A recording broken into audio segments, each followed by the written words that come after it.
that the community in itself needs help. We as a Black people need help. We cannot sit here and dismiss the fact that we have problems when it comes to spending. We have problems when it comes to saving. We don't have savings. Now, I'm not saying this for every Black person out there. Again, I would love to hear from you on this topic tonight because we do have Dion that will be chiming in very soon. However, I want to explain something to you guys. We have to talk about Black economics. We must do ourselves a favor and discuss why is it that our community is always at the bottom of the totem pole. We have gotten our freedom and we didn't know what to do with it. Granted, it feels good to be able to create and be, very energetic and have music videos. But at the same time, that is the most.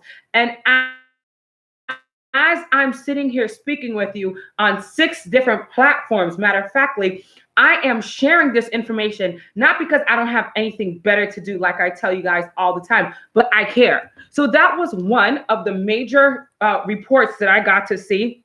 Again, for those that are tuning in for the first time and watching, it's the AniYa A show, and I want to let you know that I just read a profound report from the Griot that states, reports state that median Black wealth may reach 0 by 2053. This is appalling, and it's something that we must stop. We are literally going to say. And okay, so now this is the next article that I wanted to read for you guys, which says African American wealth may fall to 0 by 2053. 2 different articles about the same topic. You guys can't tell me that this is a serious situation that we're dealing with. And it says you can have a glamorous 6-figure salary, advanced degrees, and one second, please, and an executive title at a large corporation and still be impacted. You could have all of that. You could be glamorized. You could be amazing. Things may be looking so great for you, but it says, and still be impacted by the negative net worth virus that is prevalent in the Black communities. Are you guys understanding what I'm saying? You could have all the glitter and the gold and still be impacted by the negative impact of this wealth issue that we have in the Black community. According to the Road to Zero Wealth report published by Prosperity Now, an Institute for Policy Studies, the median wealth of Black Americans will fall to 0 by 2053 if current trends continue. For decades, we've been told that education is that great equalizer. Unfortunately, more education does not automatically translate into more household wealth in Black community. The latest Federal Reserve Board survey of and this is where they're getting these facts. Now, remember, I told you moments ago, I explained to you that they're not just pulling these figures from their ass, right? They're not just pulling these figures, from out of the sky, okay? They're pulling these figures from statistics, from real data, and they're sharing this information because more than likely they want us to make a change. I'm not talking about corporations, the big time corporations, or those that own all the major stocks, because they want us to spend. Think days ago, a week or 2 ago. How many of you got your stimulus check? Raise your hand. Raise your hand. Okay, great. Nobody wants to raise their hand. That's okay. I don't want to be in your business anyway. But what am I saying about that? That stimulus check was literally given to stimulate, and the leaders of these southern states were basically stating that the people need to get out of their homes and start going to the bowling alleys, as well as the places such as the movie theaters and the nail salons, as well as any other places that they can spend the stimulus check, because they see such a great amount of money being lost. We're at an almost depression state. And what that does is that causes havoc when it comes to major corporations.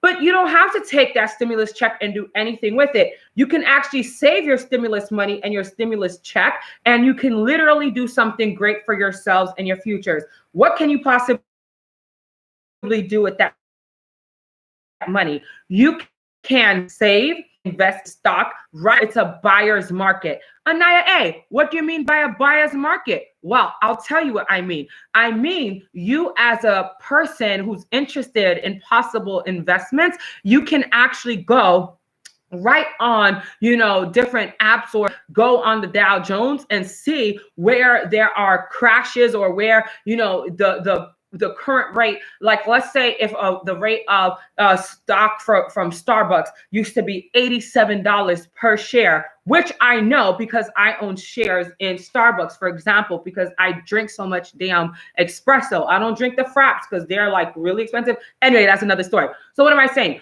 It used to be $87 a share. Right now, I don't know what it is, but I'm pretty sure it's not $87. Furthermore, you may not have a great chance of speaking with any advisors or anybody that is in the stock market right now, because financial advisors, as well as many other people that are taking into account of people's money and things of that nature, they're actually like disappearing because they're afraid of the Rona, which is understandable. So I haven't spoken with my financial analysis and my stockbroker in a couple of months now, like maybe a month and a half. But I recall when things first started to get shaky, we definitely had a conversation and they let me know that I was doing pretty good because I'm not aggressive when it comes to my stocks. I'm not somebody that's going to throw in all my money into one pot. I used to be like that when I was younger and I had no kid in the world. I used to be that person. I would say, let's go more aggressive.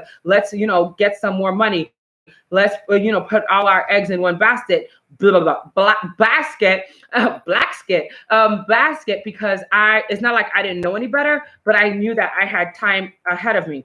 I'm not the oldest chicken in the coop right now. However, I'm very careful because I understand the stock market a lot more now, and therefore I can make wiser decisions. And I'm not somebody that's just going to throw in all my money in one location. So with that being said, let me just tell you guys something. I want you guys to be more aware of what is happening in the stock market. I want you guys to understand that you guys need to pay attention to your surroundings. If you have any questions in regards to money, saving money, growing your wealth, if you don't know where to start, ask somebody. Do not be that person that sits around all day and literally complains about not having anything. Be that person that makes a wiser decision.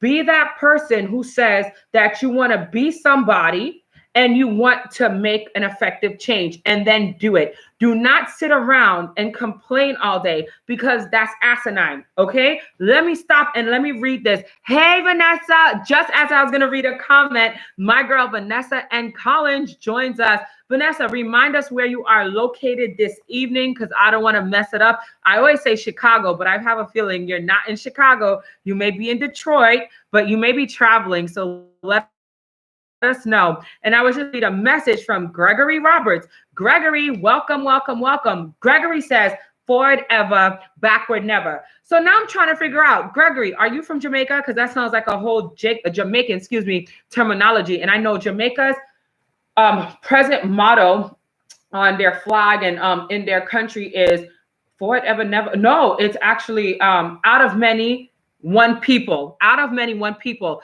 but forward ever and backward never sounds very familiar as well. I love the different mottos of all the different countries, and Haiti happens to have Mr.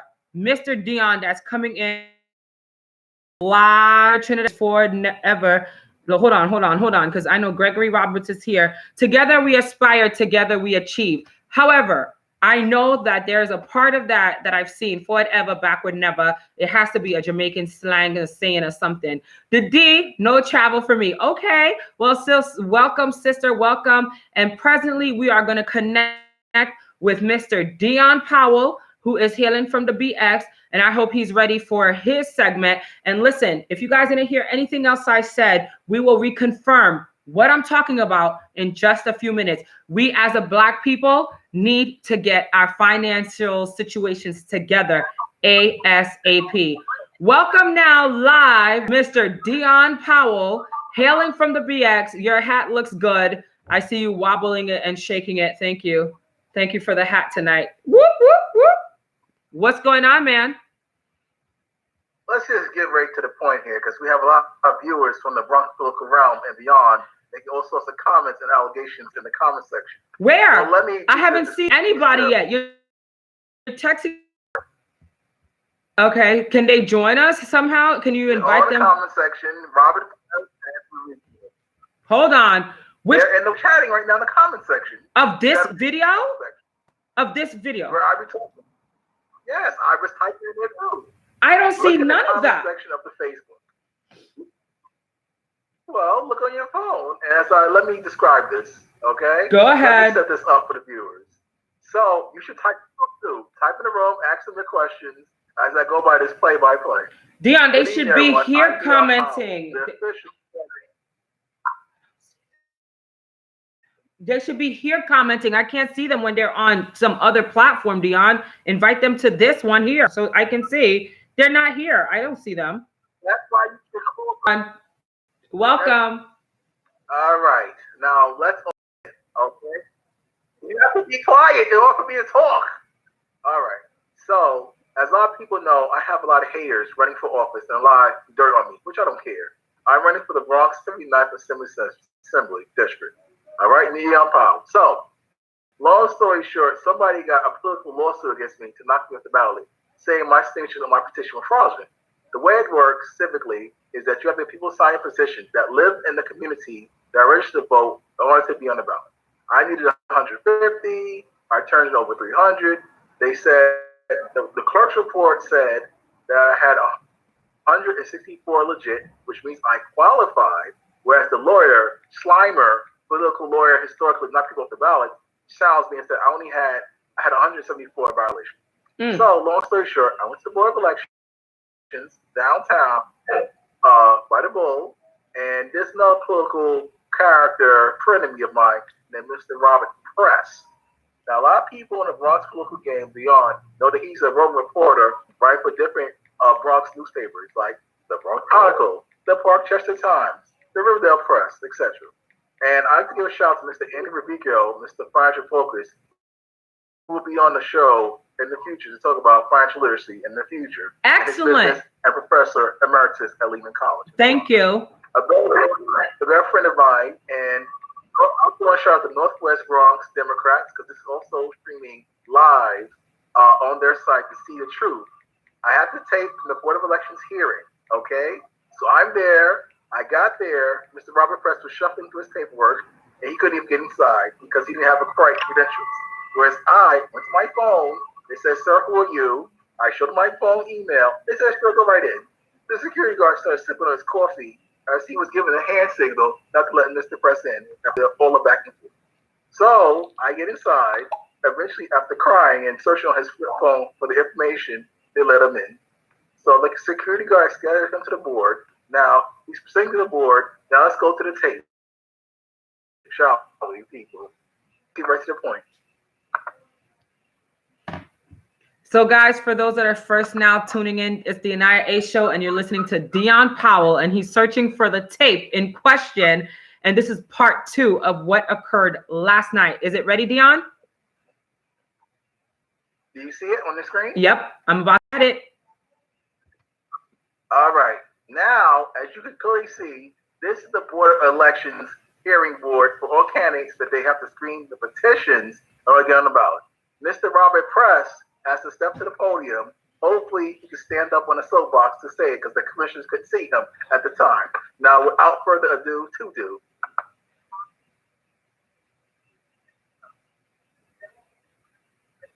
We can't hear it. Turn it up on your end. It's up. We just can't hear it on your end. Oh, you don't hear it at all? No. Is it low? It's very low. You must have to turn it up on your end.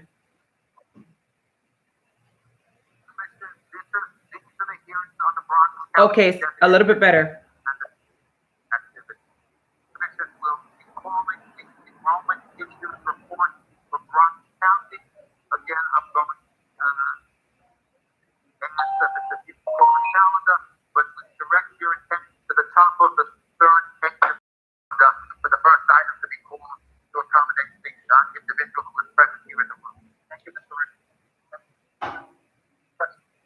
They're announcing Mr. Robert Press to please stand up, but he was already standing up.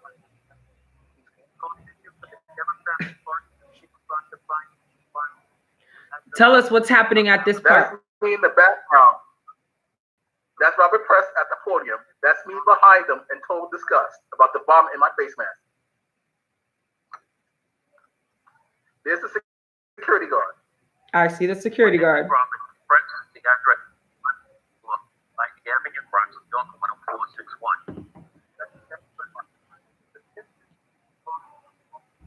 So what just happened there, Dion? They're saying that the position they had in was the wrong address.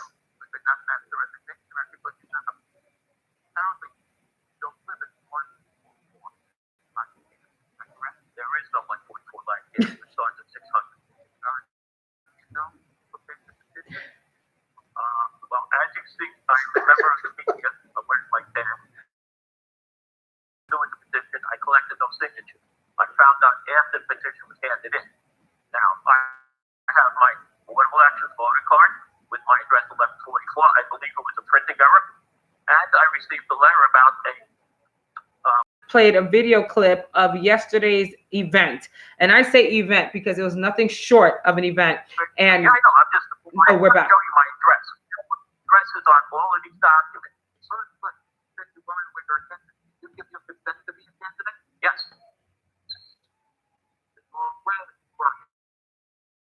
Yes.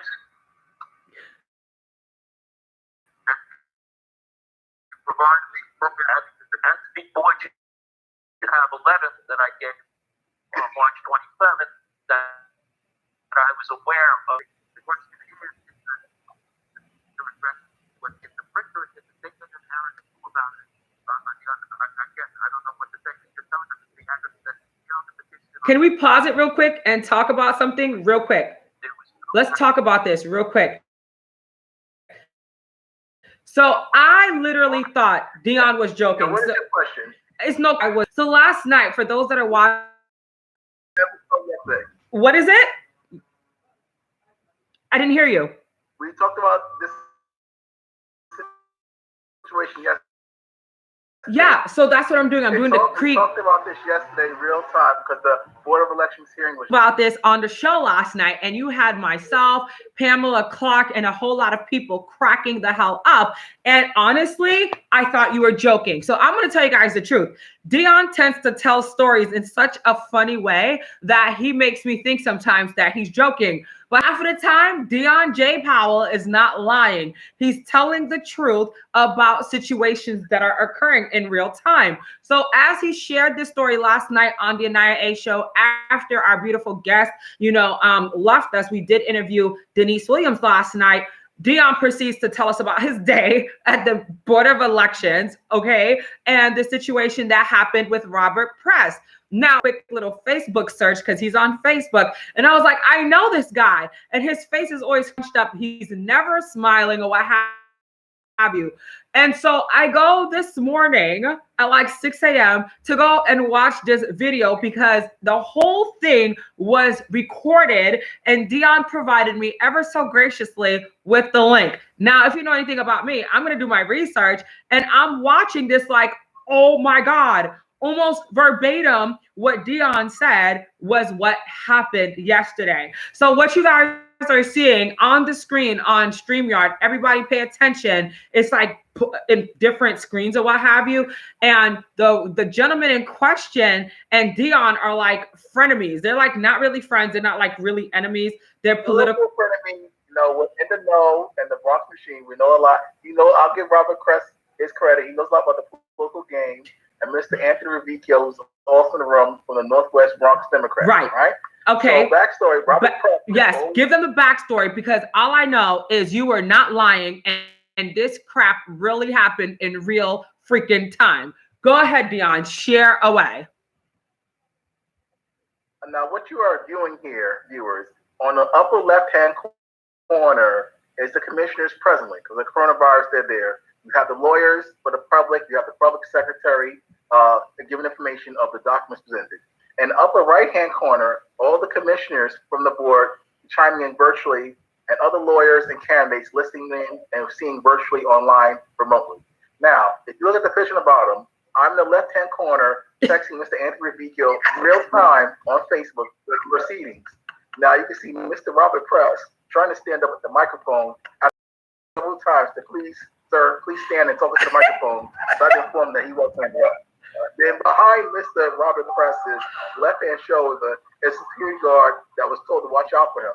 So the security guard is still waiting for the coffee to percolate as he stares down Mr. Robert Press, just in case he doesn't make any domestic terrorism move.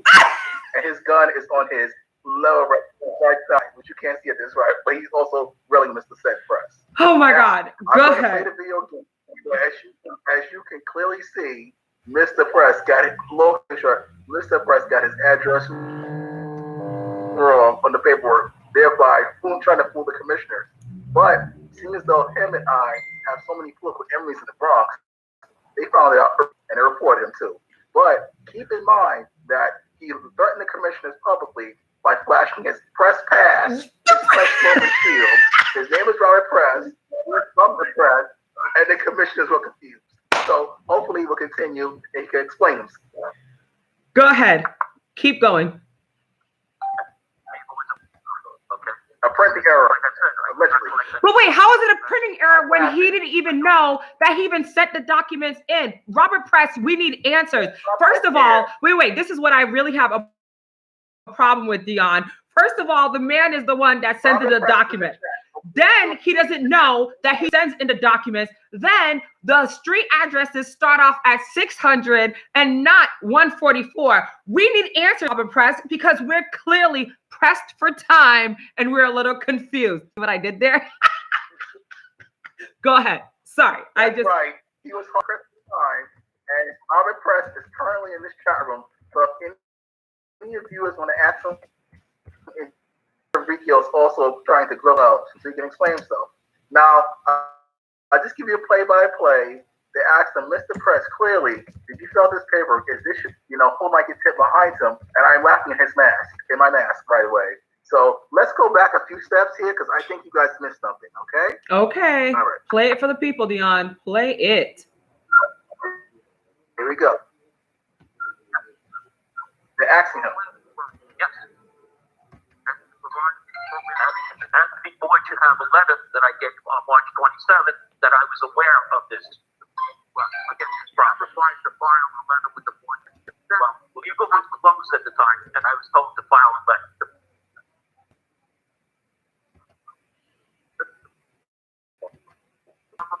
And we did it to the designation petition and to access the 144 finding. So that's what the vote has done. The question is, Say another thing. Keep playing it. Don't don't rewind it. Just keep playing it. I said. Yeah, here we go. no. It certainly looks like a pretty no.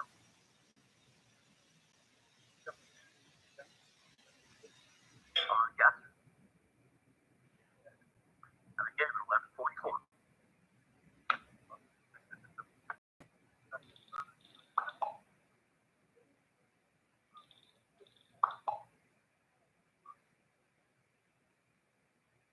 I just have a question. Was the printer's error letter submitted? No, Commissioner.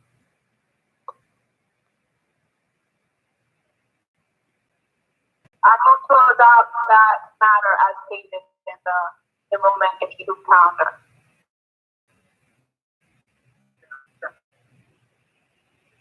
Second. Sorry, Mr. President, it was found that the information that was presented to the vote is not correct. Thank you, Mr. Richmond. You'll make a fine story. Let's stop there. Let's stop. He stormed out. That was I shake my insane. head in disgust. So when he said, thank you, it'll make a fine story. I said to myself, first of all, sir, you come in there. So how do we get Robert Press to share his side of the story? Because like including for you initially, because I was like, no, Dion is making this up. And then I watched this whole fiasco and I was like, Dion was not making this up. This was a legitimate situation.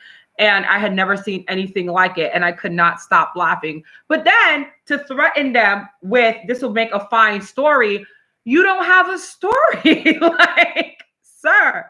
And who does Mr. Press write for? Like, what press does Mr. Press I told work for? you, the Parkchester Times, the Bronx Chronicle, and the Riverdale Press, because he worked the press. I get it? I just heard press, and that's when it all ended for me. Anyway, so whenever he decides. More footage, because remember, I have to play my footage of me being vindicated. Okay, go ahead. Dion is being vindicated. Where's that part?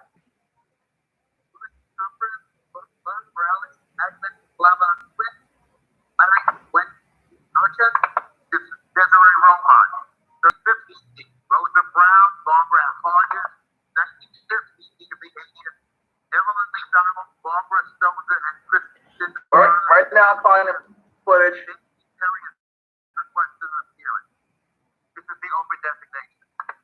So when you find it, can you unmute it? Because I couldn't find your footage and your part. All right, you talk some more. I'm gonna find footage. All right, I'm excellent. gonna find footage, talk some more. All right, okay? so What happened? One of the reasons why we're doing this is not only because we had to hear this story in real time, but one of the reasons I wanted this whole thing to play out tonight was to discuss Black people in politics, right? Black leaders and things of that nature. And as we see here in this very interesting dialogue / fiasco that occurred yesterday at the Board of Elections, right, Dion, near the, Charging Bull and all that downtown, right off of the water, Dion had a chance to go down to this hearing to find out whether or not he was going to still be on the ballot if he did the right thing. And Dion was vindicated. So big ups to him. So let's clap it up for our co-host. And he has a lot of dreams and visions of becoming a politician. And tonight we wanted to talk about, his deciding to run for office, but also get a quick recap of what occurred yesterday. Because honestly, when you get a recap in regards to a fiasco like that, you really see things differently and you really learn a whole lot. Like, you cannot just, think that you have all your T's crossed and all your I's dotted, because this is a huge deal. This is politics, right? So if you're just tuning into the AniYa A show, we're talking about Black money matters as well as politics and Black leaders in our communities, and why it's important for us as a people to know the information we know to do what we're doing and also be in leadership positions, because if we don't help ourselves, nobody is going to essentially help us.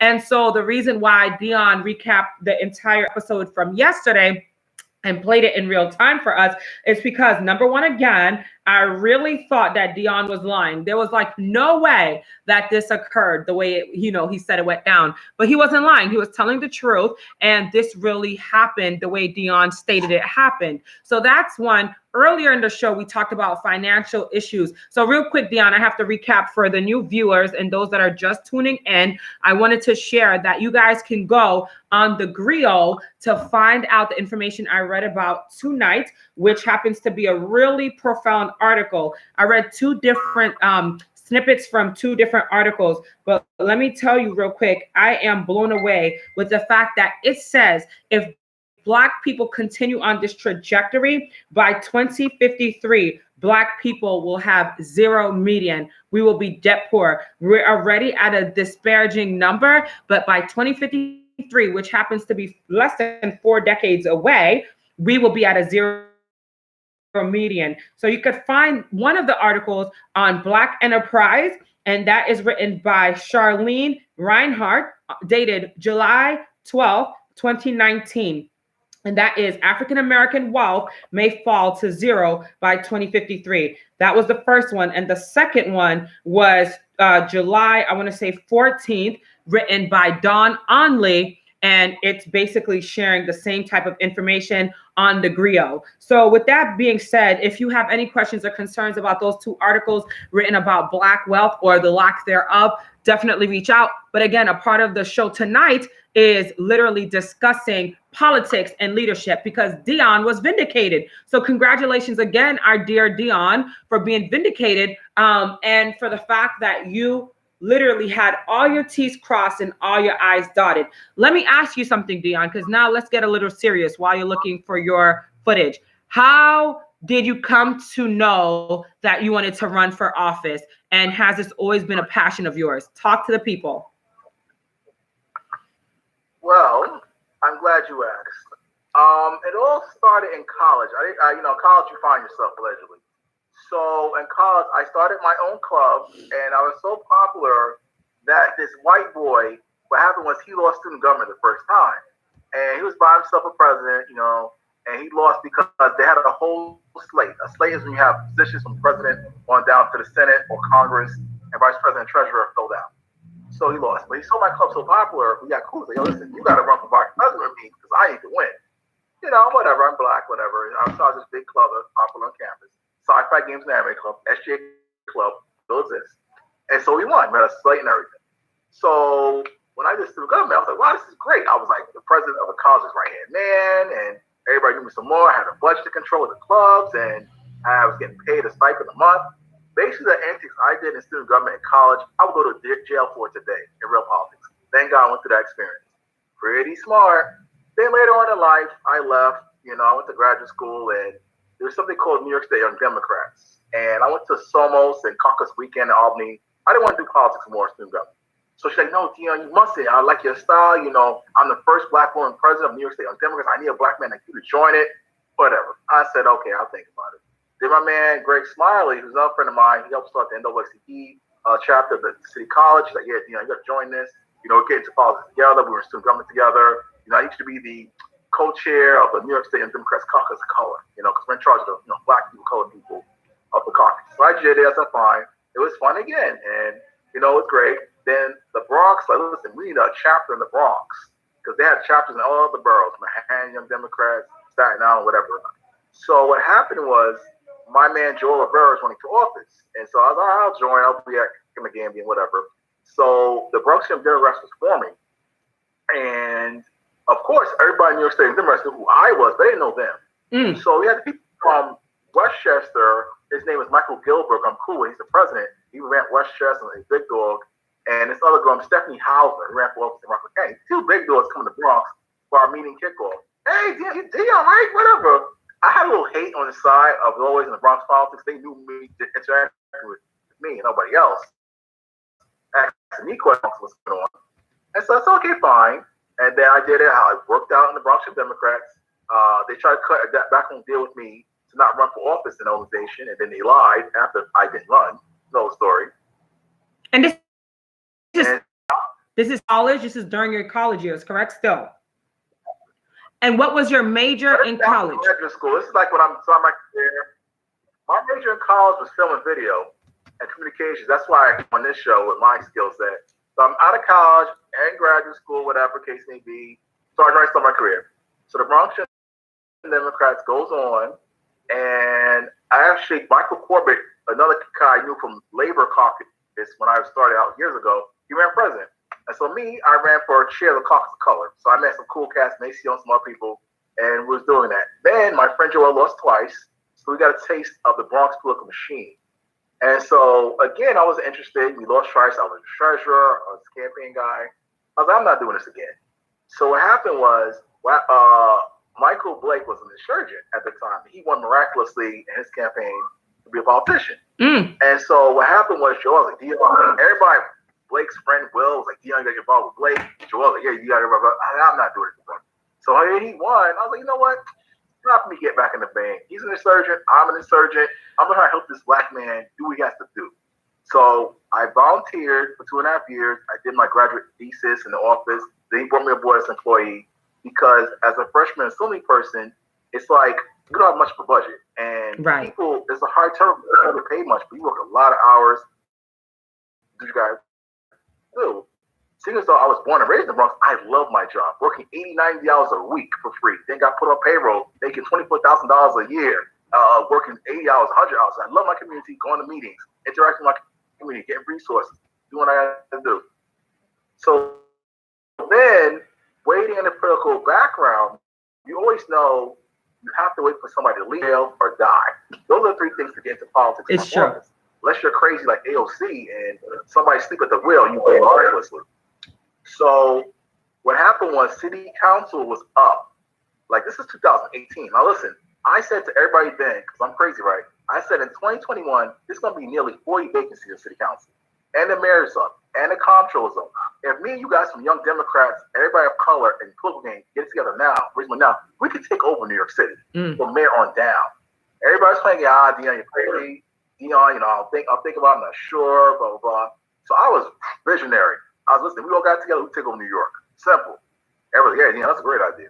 So then I applied for city council because our city council incumbent, Vanessa Gibson, she was turned out. So it's going to be vacant. I was running for that. People to this day still want for that office because with city council races, any money you raise in New York City, the city has to times that by 8. So if I got like $100 from you and I, you're a New York City resident, the city's supposed to times that by 8, and I get $800 from my budget.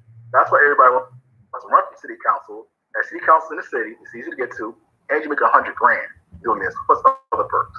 Whereas in New York State Assembly, you only make like $78,000, some other stuff, but you can stay there forever and die because there's no term limit. That's why people want to die in office, whatever, or go to jail. So, all right, cool. Then Michael Blake ranks too. He's worked for Obama. He became the vice chair of the Democratic National Committee, like a really big time dog. He had a lot of haters behind the scenes that had to like go through, and they hated me anyway. That I had to navigate for him on the back end, which I still do. And what happened was, we became the vice chair of DNC, working for Barack Obama, Bronx, college. So many haters in politics hated him, but in front of the cameras, they love this man. They love, but I mean, they were putting out a bit on this man's name, sabotaging things. I'm troubleshooting behind the scenes, trying to clean up certain things, and like, yo, you will not tarnish this man as long as I'm working for him. See what I'm saying? Right. So he decided to run for Congress because our incumbent, Jose Serrano, got sick, and then started open seat, man, people running for it. But Michael Blake is like the only black candidate, and of course, black people has been Latino forever. When our black candidate was, that's fine. And so when he left, politically, I was like, all right, cool. Now it's my turn on for this spot. I did a lot of work in the community. Everybody knows me. And it's like the seat has to remain black anyway. So why not? I have a body of work. I'm in the Bronx NAACP. I'm with the New York Urban League Young Professionals. I sit on the board of my alumni association from the City College and Metropolitan College. Metropolitan College has a campus in the district. My junior high school, grade school is in the district. I have a whole litany of work I go to. Stature, and here I am, running for office. The first thing these people did when I did my petitions and coronavirus came out, they saw me as a target. Out of 7 candidates, I was the only one they got a lawyer for. Who's the historic Bronx lawyer for candidates? Because the game is so tight, you don't know who is and what, and they won't teach you anything. So this lawyer came after me. And I'm going to mention her name because I hate everybody. The candidates in this race, because they say she never mention her opponents, but I will. I'll give them some free shout-outs. Chantel Jackson, Alvarez, Dominican. All right, we're cool too. He wants to make sure I'm on the ballot because he needs me on the ballot to knock off some black votes. He's down with Ruben Diaz Sr., who's running for conservative Democrat. So that's him. We have Elvis Santana, insurgent progressive. That's another side story. I was with the Bronx progressive, Michael Belts, and Samaje Lopez running for Congress since day one. They didn't pick me as the endorsement. They picked him, this new guy. All good, because he's progressive, whatever. Dion's loyalty means nothing in politics. I knew this game was dirty, and I like to get down and dirty, so I'm ready. Now, those are 2. 3, Chantel Jackson, George Alvarez, Elvis Santana. Then you have Eric Stevenson. Eric Stevenson is the assembly person before Blake, and that's how Blake got into it. Because Eric Stevenson went to jail for $12,000 in a brown paper bag. And on top of that, we didn't have a assembly person for a year and a half. So they're still taxing us, doing all sides of, and we had a vacancy because Governor Cuomo didn't want to fill the damn spot. So then Blake comes on the scene, wins, knocks out the box. All right. Then we have Dr. Sonia Fernandez from the Gary Puna community, Honduras, up and coming community. They don't like to be called Afro-Latino, some of them, but basically they're African descent from Honduras, called Gary Puna, right? So she's in the game, former NAACP award recipient. So I know them in that side. I also have distant cousins. So the last person is the female district leader, Cynthia Cox. A lot of people in this game, she's the president of the Jackson Democratic Club. The most thing,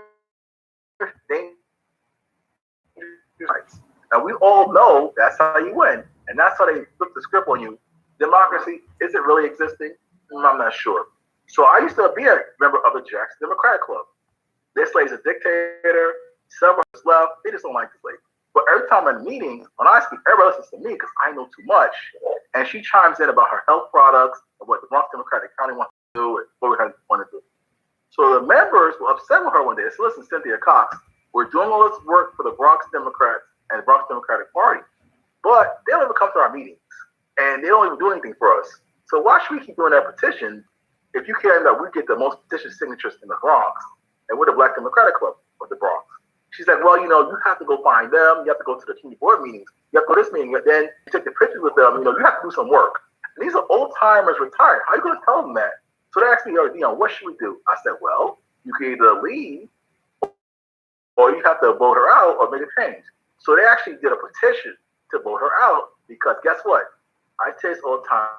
No matter what organization, the one question that will destroy your organization, your church, or even your family, this one question is this: where is the money going? So once that question was raised, and Cynthia Cox and still screaming on these old timers adults, that listen, this lady has got to go. So she got a bishop involved, most stuff, and then she tried to change the bylaws. Another thing, y'all know the game, bylaws. Let me see the bylaws. I was blacklisted in Black Community Organization because I asked that one question. Can I see the Bible? That's like the Bible instruction how-to guide of your organization. Okay, so pause real quick. Pause. Remember that thought, because we have a million comments flooding. I had no idea that all your people were really watching. This is crazy, because Dion, again, I had no idea. What did he say? I said politics is crazy, and I am too. I see that. Okay, so if you guys are just tuning in, because we're still getting all this love on Instagram and people are still following and watching, which is great. However, I love the fact that all your people are on literally watching. I had no idea how deep this was. Before I read some of these comments, because I really want to read the comments for those who see the comments right now. Number one question, Dion, are you fearless? Because you're saying all this stuff, and typically people don't put this information out there. So you obviously... Exactly, that's the problem. Okay, so you are fearless. Okay, moving forward. All right, so we have a whole lot of comments from Anthony Ravicchio, your best friend. Oh my God, laugh out loud. The press pass, faints. It was a printing error. Robert Press. So Robert Press is all of... Objective. Wait a minute. He says it was a printing error. How does one cause such a fiasco with a printing error? I don't know, but okay. Anthony Ravicchio, he has a printing press at his guy, and he didn't have any typewriter ribbon or freaking white out there, and he mailed it off in a rush last minute. But he did say he didn't even mail it off, so that's another story. But okay, so it looks like Anthony keeps feigning. Stop lying, says Dion. Under oath. Lucky that's right. He's the angry little man. Dion, you are terrible. Okay, Anthony Ravicchio. Hi, Anita. It's AniYa, but I'll take that. Hi, Anthony Ravicchio. Thank you. Mr. Powell says, Robert Press. Mr. Powell attacking a member of the media who is an ex. I'm sorry. Robert Press. Like I'm going to get written up. That's all that is. Ready? Robert Press. I'm sorry. I'm about to start crying. He says, Mr. Powell attacking a member of the media who is an expert at politics and said Mr. Powell has no chance of winning. Chantel Jackson has jumped in. So this is who challenged you? Another candidate in the race. I know. Chantel Jackson, never catch. So she jumps in and says, so this is who challenged you. Anthony Revicchio jumps back in. All I want to know is, Dion, is this you? Wait, all I want to know, Dion, is did you laugh too loud out in the end? So basically he wants to know if you laughed really loud in the end. And then so Robert Press jumps back in. For those that are watching, I'm reading all this commentary because this is hilarious. Oh my God. Robert Press, laugh, Dion, laugh. You have your 15 minutes of fame. So Robert Press again. No, Cynthia Cox did. This is what Mr. Powell will try to do to you. Anthony Revicchio jumps back in. Wow, no signature, faints. Oh my God, he's been fainting all night. Please wake up. Get a glass of water, Anthony. We need you. He says right here. Oh no. Robert Press for like 20 years bickering. Oh yeah, totally. And then Chantel says, why would he try to do this to me? I guess Chantel is referring to you. Did you try to do something to Chantel? Because she's jumping in saying, why would you do this to me? I don't know who she's referring to, but Anthony says, Chantel, you have it wrong, I think, which I think as well, because I think she means Robert Press, but I don't know if she means you. Let's move on. Robert Press says, Chantel, why would he be doing it to me except that I said he has no shot in your race? So Chantel says, help me out. I don't know, again, who she's referring to. And then reach out later, says Anthony Revicchio. The printing error. No letter in the error. Faints. Anthony has been fainting all night. This is live coverage of the watch party right now. Robert Press back. Just so Miss AniYa A period knows, Mr. Powell is lying when he says I write for the Riverdale Press, which I don't and never have. You will answer. His name is Robert Press. We'll come back to that. Let's come back to that. Let's come back to that. Save that thought. Bob Press is black. I'm really fainting now. Laugh out loud. Greg Faulkner. Now, I think I know Greg. He works for... I want to say something about Greg Faulkner. Let me say something about Greg Faulkner. He is a beautiful man, a former faculty advisor for the University Senate of CUNY. I represent City College. He represented LaGuardia. He was a faculty parliamentarian. He inspired me to volunteer. Thank you, Greg. I love you. And actually, I'm a provisional member of the New York Association of Parliamentarians, the chapter of the National Association of Parliamentarians. I'm following your lead, Greg. We're going to do it, brother. Love you. Oh, that was so beautiful. And let me just say, does he not work for the council member who's running against AOC? Oh my God, his name, Cabrera. Cabrera. He's got over 50 years in the game. He's one of the first Black students in the 70s at Fordham University. Faulkner's basic resume in a nutshell. Moving along. Hi, Anthony. So Anthony finally gets it right. He says, hi, AniYa. Laugh out loud. Thank you, Anthony. Love you back. Now he sends some lovey hearts, and I think he's drinking wine now. So he's alive. He's not fainting anymore. Thank God. I missed you speaking about me, says Chantel Jackson.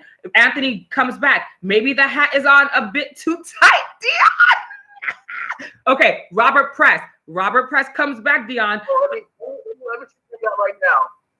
Okay, so Robert Press comes back in. I told you so, Chantel. Right now, you as the winner. Okay, good hat, Dion. Great hat. I told you, Chantel, right now, you as the winner in the 79th AD race, but who knows what is going to happen or come out of Mr. Powell's mouth. Oh my God, he said your mouth. All right, Anthony Revicchio comes back. You're welcome. You're on our page. Laugh out loud. Thank you. Chantel says no with a few O's. Anthony comes back with coffee. So Anthony's awake. He's not drinking wine anymore. He's drinking coffee to keep him awake. I would be drinking coffee too. Chantel says, I was responding to Robert. And then so Chantel also says, I was saying, help me out to Anthony. Ooh, Anthony says, Greg Faulkner's whole resume in his website, www.gregfaulknerforcountingtheenvelopes.com. Chantel says, Dion didn't do anything to me. Press was saying Dion will do this to me. Thank you, Chantel, for your commentaries. Keep them coming. Thank you for allowing me to be a part of this. Listen, I had no idea this evening would be so interactive. It's politics. Lots of drama.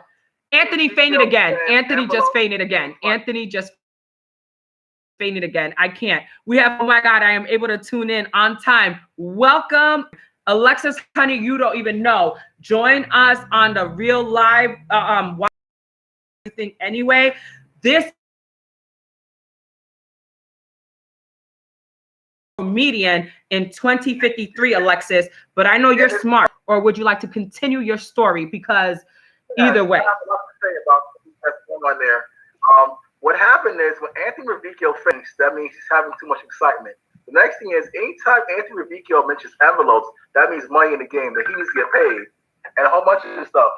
All right? And that's what's going on with that. A lot of people actually calling me in right now that's watching the show. This is my man from Cali watching the show, blowing up my phone on Facebook Live right now through Facebook Messenger. Too much to handle right now. All right? Just let the viewers know StreamYard allows us to be on Facebook Live, Instagram, and YouTube. So the people watching this is forever. And I just like to say to all my haters who always watch me and don't comment on anything until they hate it, thanks for being on my stream right now and getting some more free notoriety in these groups. Because you'd be surprised how many Bronx politicals watch three of us. Me, Anthony Revicchio, and Robert Press. We post all our comments and going back and forth because we drop a lot of gems. A lot of people watch us. Just watch. Well, that's interesting. And they know we have a big following in the Northwest Bronx Democrats group. So real quick, what's interesting about you, Dion, is I had no idea. What happens is every time we go back and forth. Go ahead. Every time you go back and forth, what happens? Welcome to my world. So when they go back and forth, so now it's like we're like a comedic political pundit duo, a trio in the group. Everybody's like just watching us. People that works for the government. We have elected officials chiming in. We have New York State Assemblyman Jose Rivera, a convict, going in at these people as well. We call him the admiral because he's been officer on. But even he chimes in with his Puerto Rico responses to Puerto Rican flags because he knows these guys are wise guys. So if Earl Lewis and New York One is watching, you have all three of them on the show, and we would get the nitty-gritty and let all the tea out on all these Bronx politicians and what they do, okay? And how they're all corrupt, and they're all Democrats, and it's sad that they blame Donald Trump and the Republicans for all the Bronx life's problems when the Bronx has been forced forever. No who's in the White House because Republicans have nothing to do with the Bronx. And that's the truth. And on top of that, the real tea is this with Dion Powell Buchanan. When Dion Powell went to the Board of Elections in the Bronx, all the Democrats that worked there, that were appointed, knew who he was, and they tried to do everything to stop him. The white Republicans in New York City, in the Bronx Board of Elections were all overly helpful with Dion Powell. They loved him. The deputy clerk was like, yo, man, whatever you did, these people don't like you because it costs a lot of money to get a lawyer to knock somebody off the ballot and go so anally signature by signature. So, and then he recognized, wait a minute, you were at the Bronx Republican meeting, right? I said, yeah, Mr. Mike Rendino. Oh, yeah, I like you, man. You did a wonderful presentation. You're so well-spoken. Of course, I'm black. I really like you there, man. We got to make sure that we do everything, the information you need. He was always helpful. You know, the Board of Elections in the Bronx got down to 8 workers. People were getting sick and dying. And this guy didn't have a mask and gloves on. So when I went on Friday, he wasn't there. They say he called about 6. So I hope and pray. His name is Robert Ciano. I hope and pray he's okay and not die because he was overly helpful. They wear masks and gloves, going through my signatures on the computer, printing out my reports, printed out on freaking legal paper, my line-by-line report. I was ready for this guy. So we don't have enough time, but I would play you a scene, if I could, later on of the Board of Elections hearing when they called me up after laughing at Mr. Robert Press, and the commissioner has to say, I thought he was pressed for time. You know, I thought he was hard pressed to actually press his point. They were making mad jokes after this man left. Well, I mean, he got rubbed his gun. It was ridiculous. If I should rewind. Okay, let's switch the tempo a little bit because that whole thing yesterday will have me on the floor. No, like honestly, I had no idea in meeting you and knowing you and doing this whole show and everything that you are so politically involved.